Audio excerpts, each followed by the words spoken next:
Amartya Sen says that persons with disability are the most neglected among the vulnerable and the marginalized people, and that is exactly the scenario in India. When we look into the legislation, or when we look into the rights of persons with disability, when did their rights started becoming prominent? The history is not very long. It is very, very short, because the rights of persons with disability started getting prominence very recently. When we go before this, before the rights of persons with disability, how were the persons with disability treated? During the earlier periods, differently able people were thought that they were some omen. If you're going to have a disability, you will be chucked out of your house. In the tribal community, they will leave you and go, because hunters and gatherers needed strength and the stamina. Slowly, they started accepting a person with disability, a person with sickness. Then, when all the nations started demarcating, they didn't know how to handle persons with disability. So slowly, institutions started coming up, specifically for persons with disability. So they were institutionalized. That's when the medical model of disability started, which means that a person with disability uh, is said to be disabled because of their own medical condition. Slowly, the suffrage movement started in US, after which women's rights movement started. After the women's rights movement, the differently able people of US started thinking, why, as a community, why don't we have rights for our own and equal opportunity with others? So they started fighting, and the movement started in US in San Francisco sit-in, which they were fighting for more than 100 or 200 days, which made the president to sign the American with the Disability Act. There was earlier a Rehabilitation Act, after which the American Disability Act came into force. This was one comprehensive legislation in the entire world, which stood as a model for other countries to enact. This came in the 1970s, after which there were debates and conversations in the international arena to have separate conventions for the rights of persons with disability. Slowly, UN started taking up this issue.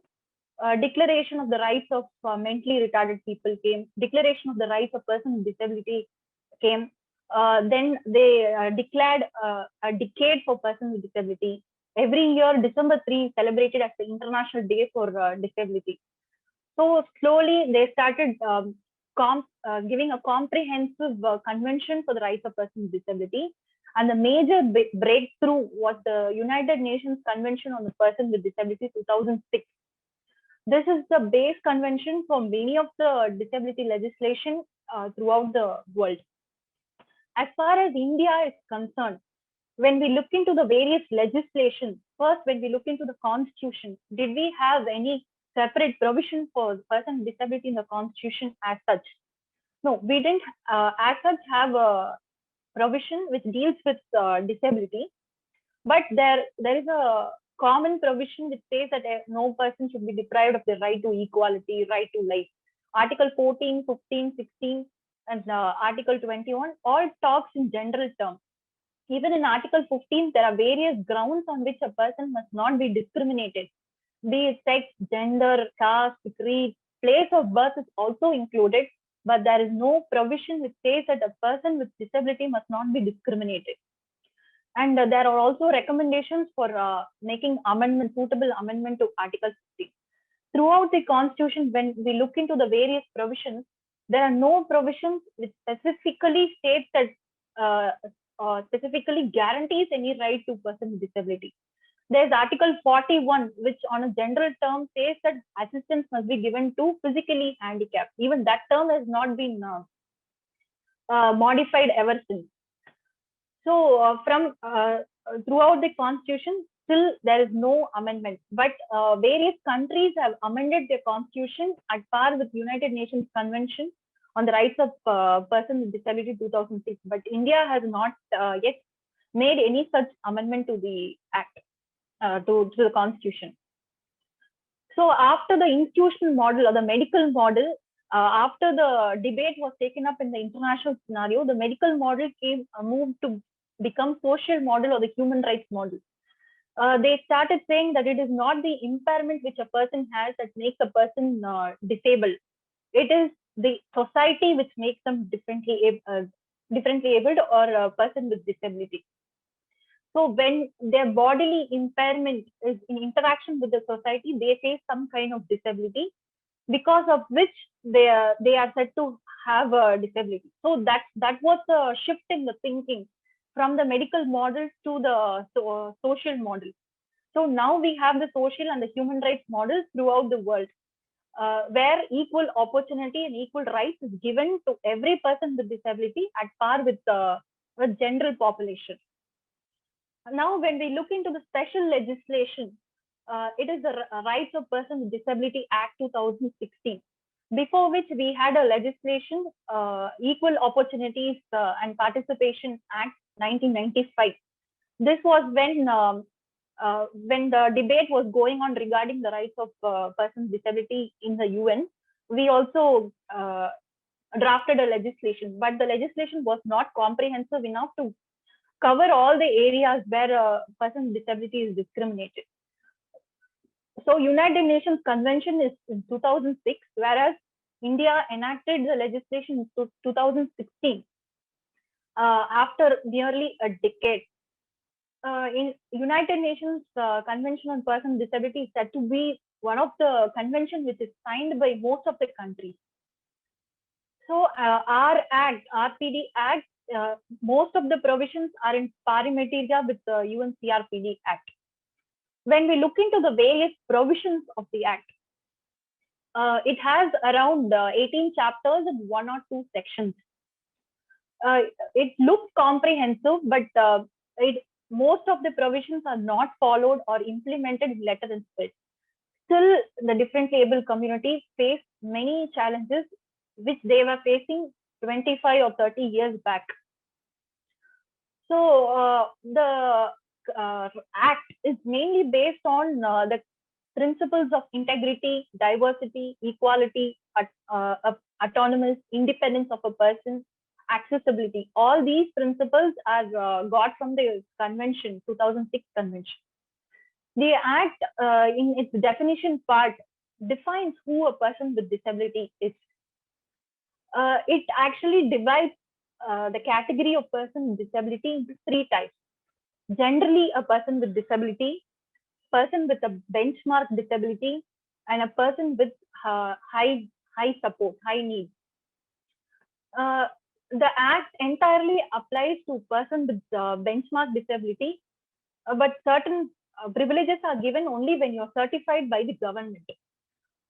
As for the definition, who is the person with a disability?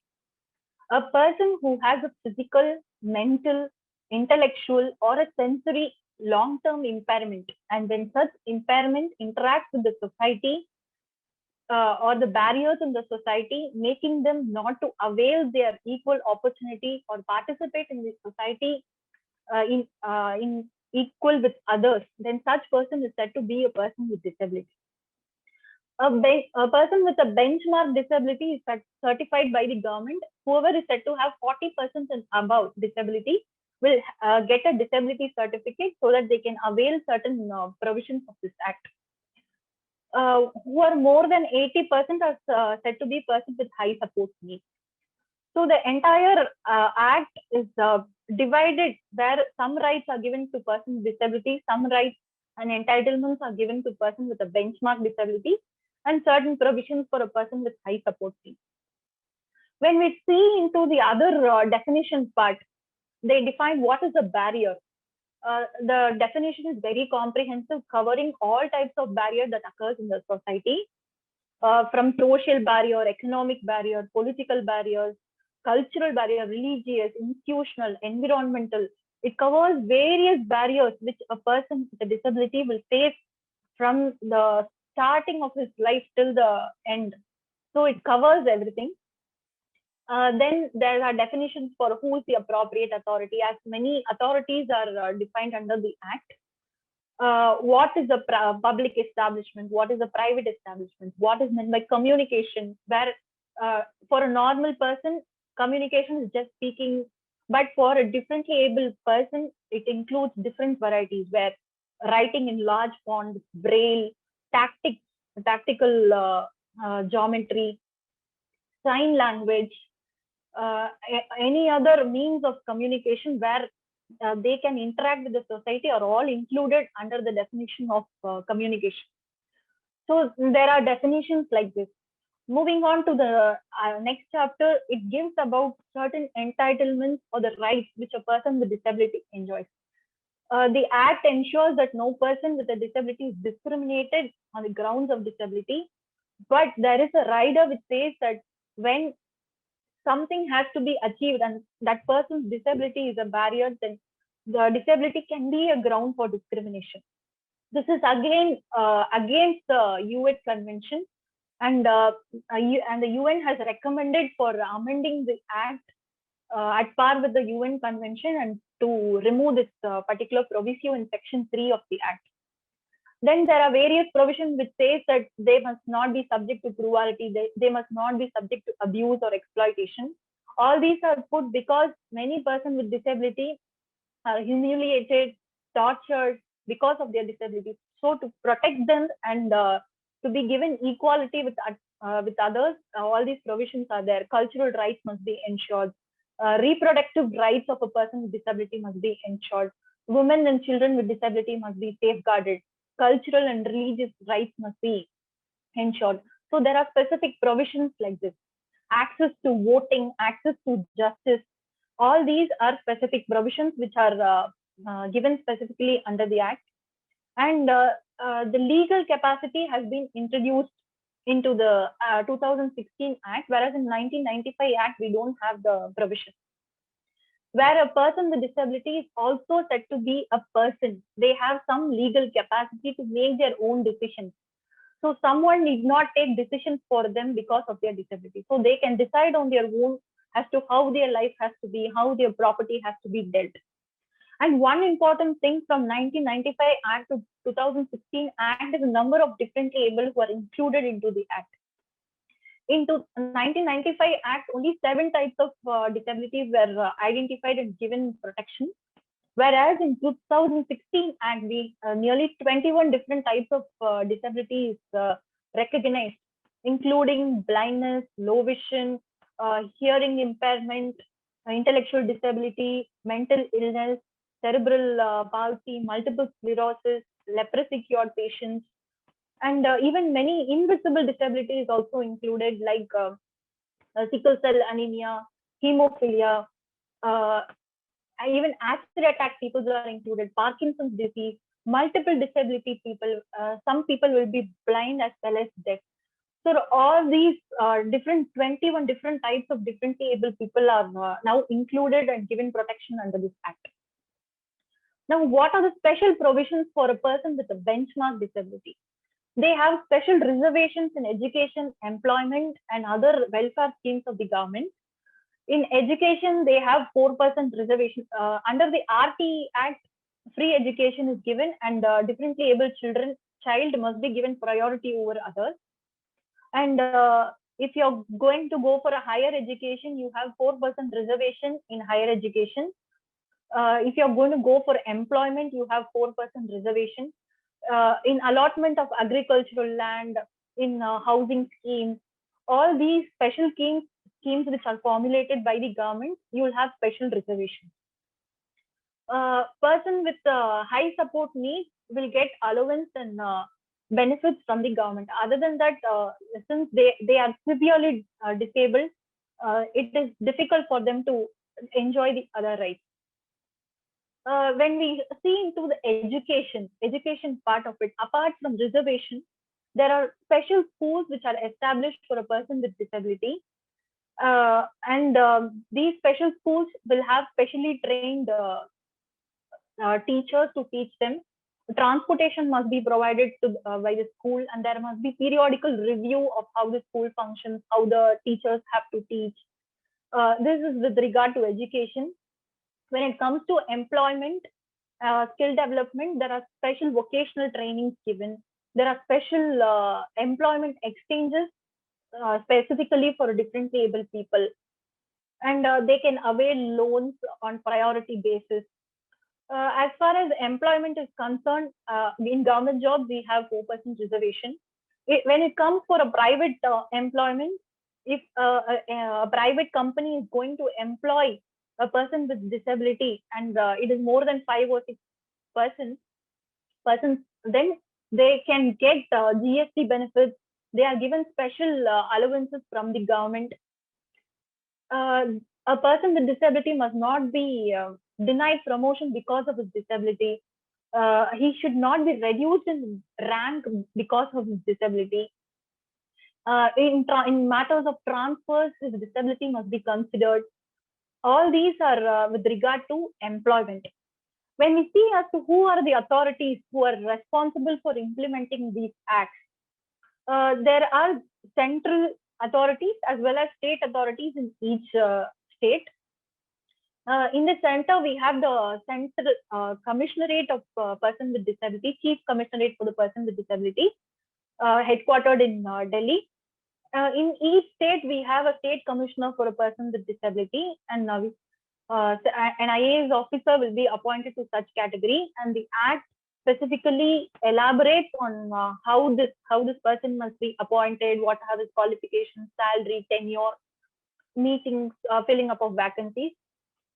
And there is also a central advisory board and state advisory board in each state, where they have to review all the legislation with regard to a person with disability. They have to give recommendations. They have to conduct research, see as to what research and development are going on. So these are the authorities. Apart from this, there is a grievance redressal officer.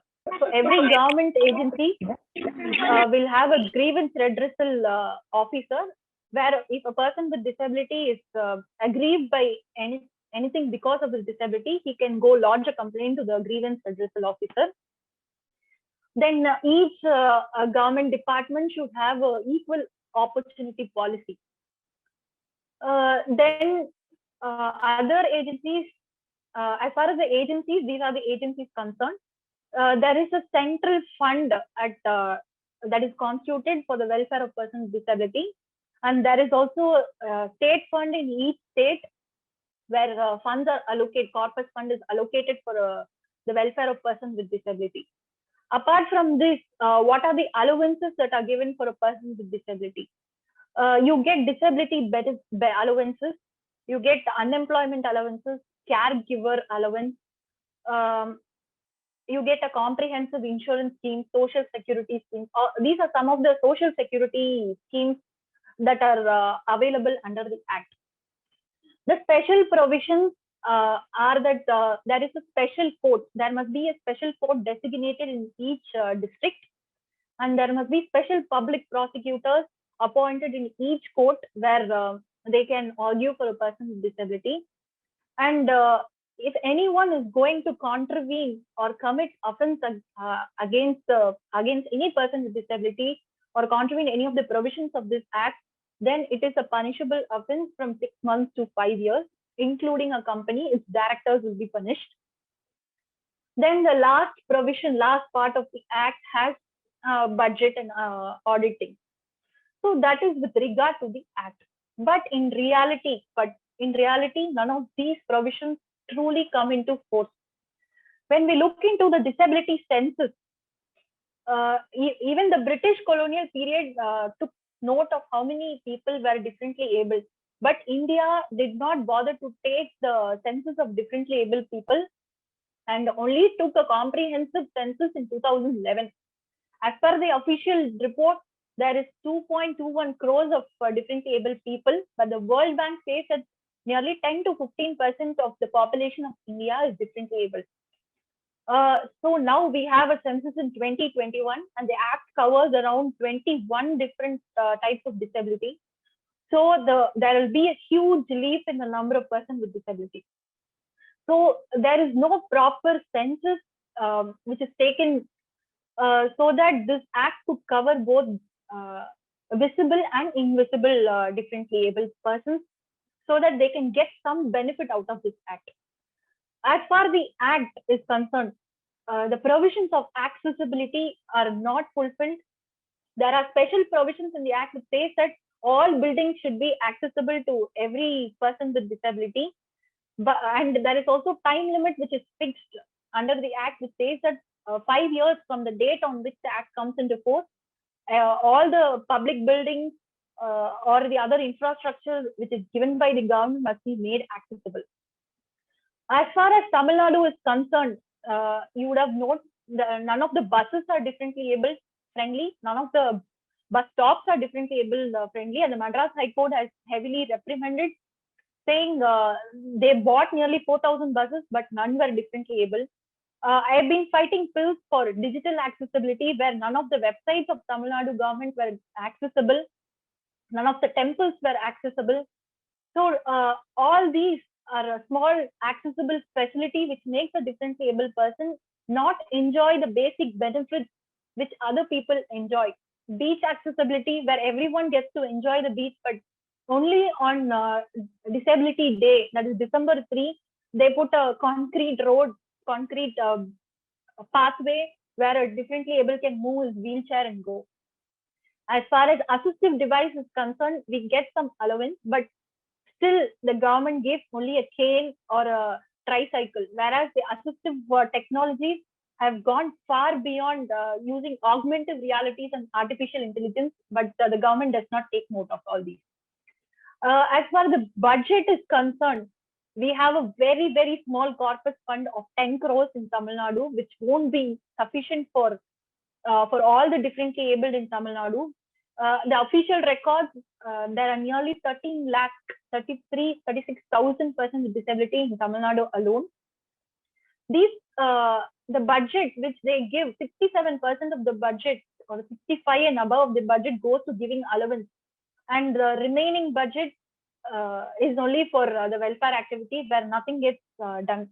And the budget is getting reduced year after year, both in the center and the state. The reality in special schools, actually, it is recommended that main schools take in persons with disability, but there are also special schools. But 67% of the special schools are without any special educators. They don't consider filling up of the vacancy of special teachers or the principals to these schools. As far as employment is concerned, even we are dealing cases where people have been depromoted from the rank because of their disability, and cases are being fought for years. And these people are the most vulnerable, where persons with disability live mostly in the rural area, and in the urban it is very, very less. So since they are in the rural area, many people don't get to know what are the benefits available. Many don't even know that their child is differently able. If a person is going to have hearing impairment within the age of 5, they must be taught sign language. But since their parents are lacking awareness, the child gets to lose its important means of communication. But beyond all these, different able people have been coming up. There are no reservations for a person with disability in elections. When you see the reservations in the entire constitution, reservation is given for SC/ST candidates, reservation is given for women candidates, reservation is even now considered for OBC candidates. But there are no special constitutional or statutory reservation for a person with disability to take part in elections. Even the Panchayat Raj Act was against a person with disability contesting elections. In the recent election, many of the election booths were not accessible. So next, with regard to the nomenclature, how would you address a person with disability? Since this is a social workers crowd, I'm touching upon all these general aspects because many don't get to work with the vulnerable people, but social workers are those people who go to the rural where they reach even the end of the road to get into touch with people. So when you get into camps, when you see persons with disability, you can share all these knowledge which you get regarding the government schemes and other aspects. Actually, persons with mental disability is not seen separately. They are also considered under the ambit of the 21 different types of disability. There are different types of mental disability, where intellectual disability, mental illness, uh, autism spectrum, public in general say that they have some kind of mental disability. They are also said to have a legal capacity under the Act, and they can have a guardian appointed for them. But this guardian has a limited right only. They cannot take upon the entire right, wherein in 1995 Act, the guardian can take over the entire right. In 2016 Act, they have only a limited guardianship, and all the consent of the mentally differently challenged person has to be obtained whenever it is possible. As far as the other provisions of the Act, it applies to even the mentally challenged people. And we shouldn't use the term mentally retarded. It is intellectually disabled or development disability. As far as the education related aspects of differently abled acts, there is special provision for 1 hour permission in examination. All these are supposed to be given by the university. 1 hour permission or any reasonable accommodation that can be given, that has to be given. The buildings must be made accessible. It does not only include ramps; it includes railings, braille facilities in the lift. Most of the public building, if you go below the number, you will have braille. So all of you, whenever you go into the society, you can look into each place whether it is accessible for a person with disability. A person can become disabled at any point of his life. So everyone, even if it is caused by accident, you get covered under this act. But if you're going to get special provisions of 4% reservation or other government benefits, then you will have to get certified as a benchmark different able person. Then only you can avail all these services. How to help people to get a disability card? What is the process to help? Now it is made online. UID website, Universal Identification. Even I haven't got it. Universal Identity Card. But there are district differently abled offices in each district. So you can go directly and there's an application you fill in, you get certified by a government doctor, you get a differently able certificate.